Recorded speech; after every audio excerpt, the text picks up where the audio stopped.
두 번째로 제가 크게 착각했던 건 한 가지 공부로 평생 간다라는 거예요. 이게 무슨 말이냐. 저는 처음으로 경매 공부하고 다가구 투자로 공부했죠. 그리고 그걸로 실제 수익을 냈습니다. 그러고 나니까 나는 이제 끝났다 이런 생각을 했어요. 왜냐? 나는 다가구를 투자해서 돈을 한번 벌어봤잖아요. 그러면 이거를 반복해서 계속 투자하면 되겠구나. 그때 당시에는 정말 그 생각이 그럴듯했어요. 매달 월세가 꼬박꼬박 들어오고 수익률도 높고 공실도 없었으니까요. 근데 이게 얼마나 잘못된 생각이었는지, 얼마나 위험한 착각이었는지 시간이 지나면서 알게 됐습니다. 여러 가지 이유가 있어요. 첫 번째로는 시장 환경이 변합니다. 세금 정책도 변하고요. 대출 규제도 생기고요. 금리가 오르고요. 예를 들어서 제가 처음 투자할 때는 다가구에 전세를 끼고 사도 문제가 없었어요.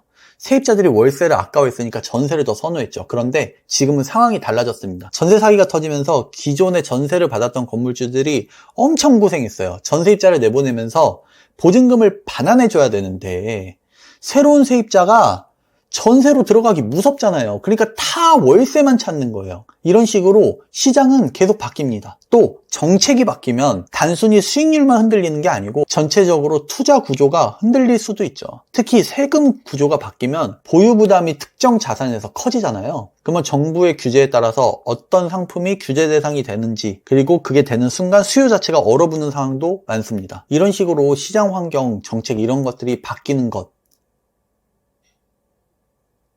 그리고 그걸 유연하게 내가 대응해야 된다라는 이슈가 있는 거예요.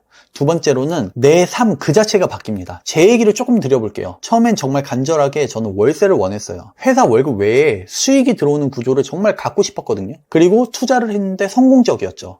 그렇게 몇 년이 지나면서 투자가 계속적으로 성공을 하니까 월세를 통해서 현금 흐름이 이미 충분해진 거예요.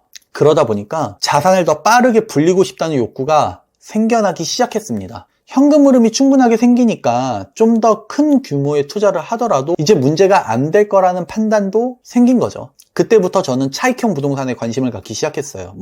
재건축, 갭 투자, 토지 등등 여러 가지. 근데 물론 리스크도 있죠. 하지만 내 포트폴리오를 확장해야 된다. 그리고 이쪽도 알아야 된다. 이런 생각을 제가 한 겁니다. 이때 제가 뼈저리게 느낀 건 이겁니다. 내가 어떤 단일 전략에만 의존하고 있다면 그거부터는 전략이 아니고 정체다. 오히려 이 전략 하나만 알면 돼라는 생각에서부터 리스크가 시작이 된다는 걸 저는 알게 됐죠. 왜냐하면 나한테 더 유리한 방향이 있는데도 불구하고 기존 방향만 고수하게 되거든요. 사람도 바뀌고 시장도 바뀌고 정책도 바뀌고 수요도 바뀌는데 내 전략만 안 바뀐다라는 건 말이 안 되더라고요. 그래서 저는 지금 이렇게 정리합니다. 처음에 저는 다각으로 현금 흐름을 확보했어요. 이후에는 차익형 자산으로 확장했습니다. 저의 전략을요. 그리고 지금은 이 둘의 균형